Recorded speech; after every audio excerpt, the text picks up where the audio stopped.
ብዙ መሰራት የነበረባቸው ነገሮች ሳይሰሩ ያለፉበት ጊዜ አሁን በአጭር ጊዜ ውስጥ የተሰሩበትና አመራሩ ይህን ስራ በልዩ ትኩረት በ7/24 የሰራበት ሁኔታ ነው ያለ። ይሄ የሚያሳየው እያንዳንዱ የትምህርት ማህበረሰብ፣ የትምህርት ቤት መምህራን፣ እርሳነ መምህራን፣ ሌሎችም አብረው ጉብኝት አካሂደዋል። ስለዚህ መምህሩ እነዚህን የልማት ስራዎች ያው እየደገፈ አብረው ከሚያጫፍሩት ወደ ችግር ውስጥ ከሚከቱት ከሚያላቅሱት ወጥቶ እነዚህን ልማቶች የመደገፍ ስራ መስራት አለበት።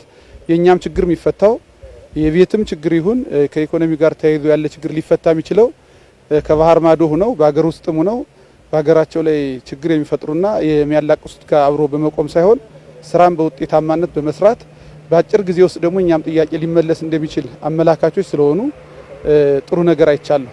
አንደኛ ዜጋን ነው የምናፈራ።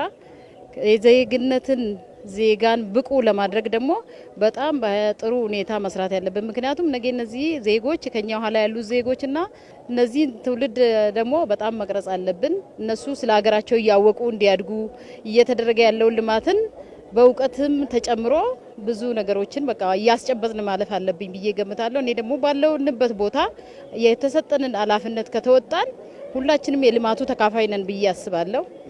ለዚህ የተካፋይ ስንሆን ደግሞ በሁሉም ነገር ነው ማልማት ያለብን።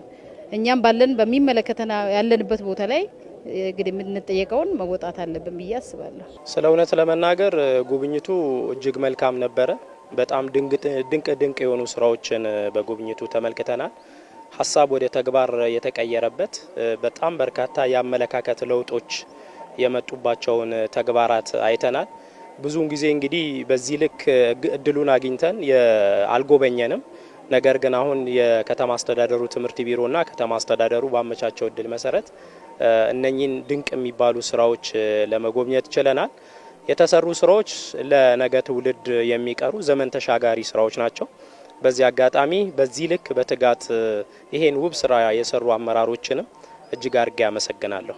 እነኚህ ስራዎች እንግዲህ የተማረ ዜጋ ይጠይቃሉ፣ የነቃ ዜጋ ይጠይቃሉ። በተለይ ንቃተ ህሊና ያለው ዜጋ ይፈልጋሉ።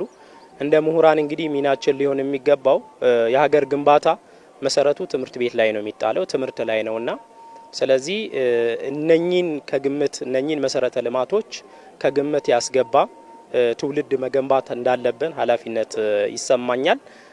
እነኚህን ጉብኝቶች ደግሞ ወደ ሌላው እንዲስተጋባ ማድረግ ያስፈልጋል።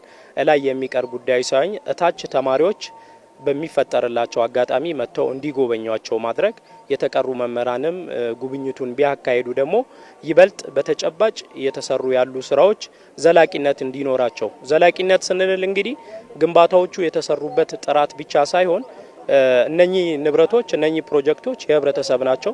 ህብረተሰቡ የራሴ ነው ብሎ በኔነት ስሜት ተንከባክቦ እንዲይዛቸው ማድረግ ያስፈልጋል ባይ ነኝ።